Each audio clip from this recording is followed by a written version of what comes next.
Carl Casper adalah seorang chef terkenal yang telah lama bekerja di sebuah restoran terkenal. Carl sangat terkenal sebab masakannya yang luar biasa nikmat.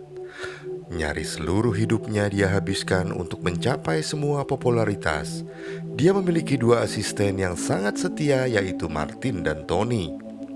Segala popularitas itu harus ditebusnya dengan mahal, karena harus kehilangan hal penting di hidupnya, yaitu keluarga.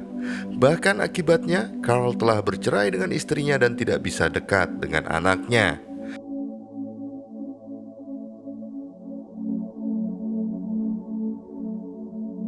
Suatu hari ketika sedang sibuk bekerja, Carl diberitahu bahwa malam itu akan ada seorang kritikus makanan yang akan datang untuk mencicipi masakan di restoran itu. Carl pun menyiapkan menu barunya yang super lezat. Namun di tengah persiapan, tiba-tiba owner restoran yang bernama Riva datang dan meminta Carl untuk memasak menu standar mereka, karena owner restoran itu menganggap bahwa itulah menu yang terkenal di restorannya. Awalnya Carl tak setuju karena menu itu sudah ada sejak 10 tahun lalu, dan si kritikus makanan itu juga sudah pernah mencoba sebelumnya. Akhirnya perdebatan terjadi di antara mereka, dan karena Riva adalah owner restoran, maka keputusan pun ada padanya. Carl akhirnya mengalah dan tetap memasak menu makanan standar di restoran itu. Malam harinya, Carl tak sabar membaca hasil tulisan Ramsay. Bahkan dia memanggil orang-orang di sekitarnya untuk ikut membaca bersamanya. Tapi tak disangka, tidak ada satu pujian pun diberikan kepadanya. Semua ulasan untuk Carl hanya berisi cacian. Tentu saja hal itu sangat membuat Carl sangat kecewa. Karena kesal, Carl lalu memutuskan untuk tidak pulang ke rumah.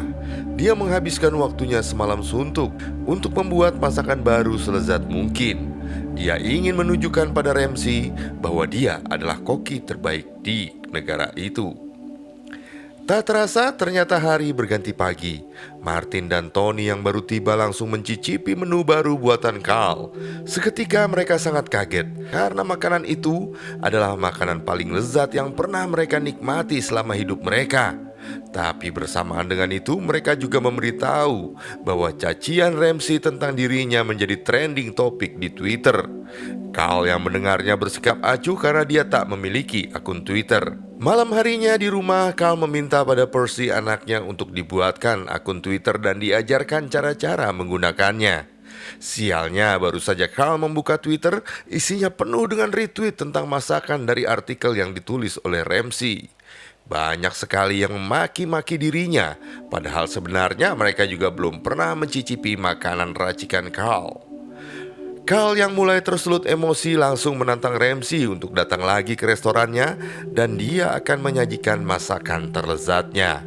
Hari berganti, Carl mendapat info bahwa restoran sangat penuh, bahkan semua meja telah di-booking. Sebabnya tak lain adalah tantangan Carl pada Ramsay yang menjadi trending di Twitter. Malam itu menjadi malam paling ramai selama restoran itu berdiri. Carl bersama anak buahnya telah menyiapkan menu masakan terlezatnya. Tapi tiba-tiba di tengah persiapan, Riva sang owner restoran kembali mendatanginya dan meminta untuk memasak menu yang sama seperti kemarin. Tentu saja Carl tak terima karena dia yang menantang Ramsay dan semua orang datang ke restoran itu karena menantikan masakan baru racikannya. Tapi Riva tetap pada pendiriannya hingga cekcok pun tak bisa dihindari. Well, why don't you cook the menu without a chef? Right?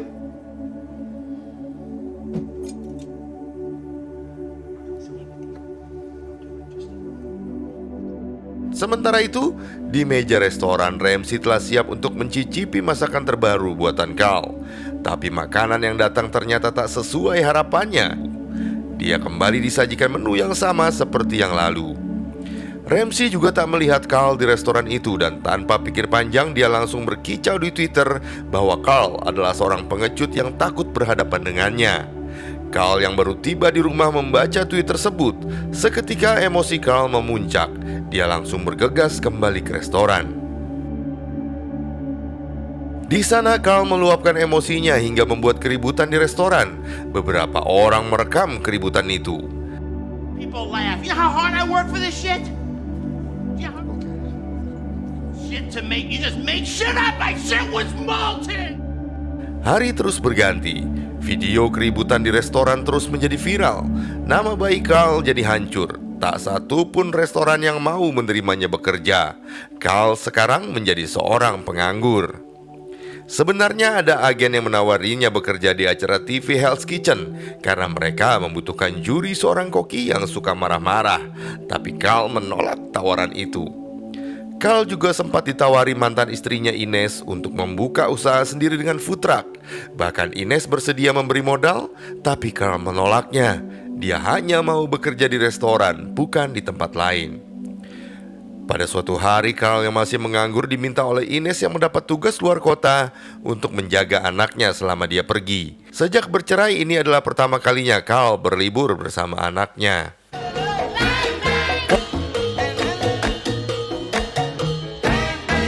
Make sure when you go upstairs that everything is pressed. Order him some food. Isn't he a little young for that? Young for what? He's not gonna perform forever. He was. Carl lalu menemui teman lamanya di Miami untuk mengajaknya bicara. Carl merasa dia membutuhkan kebahagiaan dalam keluarganya, dan itu membuatnya berpikir ulang.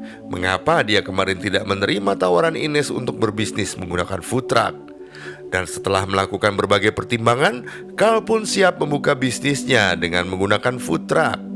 Beberapa hari kemudian datanglah truk bekas yang dibelinya. Kondisinya terlihat sangat parah.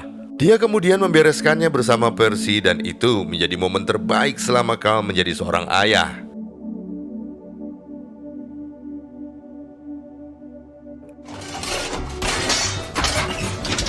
Watch this.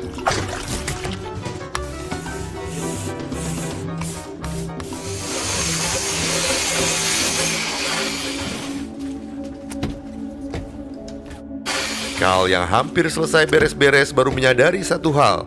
Dia tak bisa memasak sendirian. Dan tiba-tiba muncullah Martin, mantan asistennya di restoran yang dahulu. Martin sangat setia dan meminta bergabung di food truck milik Carl karena dia sudah muak dengan restoran milik Riva. Akhirnya mereka sudah siap untuk berjualan. Pelanggan pertama mereka adalah para kuli bangunan di sebuah proyek konstruksi. Percy yang pertama kali menemani ayahnya memasak dan bekerja mendapat banyak pelajaran seperti bagaimana dia harus fokus dan total dalam melakukan sesuatu, memahami keinginan para pelanggan dan lain-lain. Carl bersama Percy terus berkeliling dari satu kota ke kota lainnya. Selama di perjalanan, Percy membantu mempromosikan food truck milik ayahnya lewat sosial media. Dan ternyata unggahannya sering menjadi trending topik, sehingga setiap mereka singgah dan berhenti di satu kota yang berbeda, pembelinya selalu ramai. Food truck mereka selalu ditunggu, bahkan orang-orang rela mengantri lama.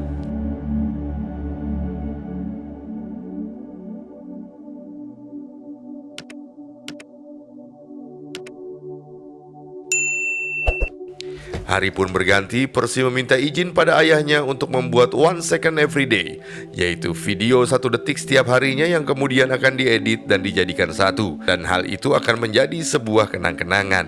Carl pun mengiyakannya dan melanjutkan perjalanannya. Tak terasa mereka sudah hampir kembali ke kota asal mereka, dan libur sekolah akan segera usai.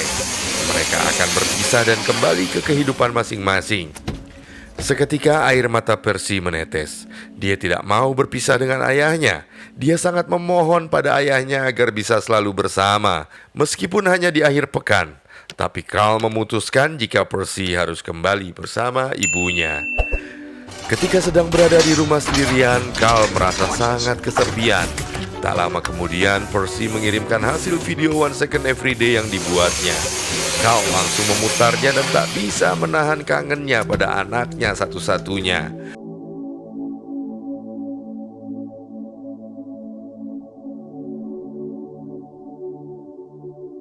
Carl kemudian langsung menelepon Percy dan mengajaknya untuk berjualan bersama di setiap akhir pekan.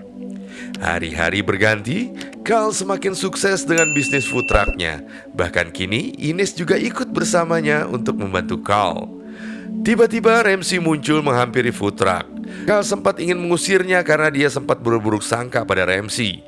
Namun ternyata tujuan Ramsey ke sana adalah untuk meminta maaf atas semua yang dulu pernah dia lakukan. Semua itu hanyalah tuntutan pekerjaan yang mengharuskannya membuat keriuhan agar bisnis sosial medianya viral dan semakin sukses.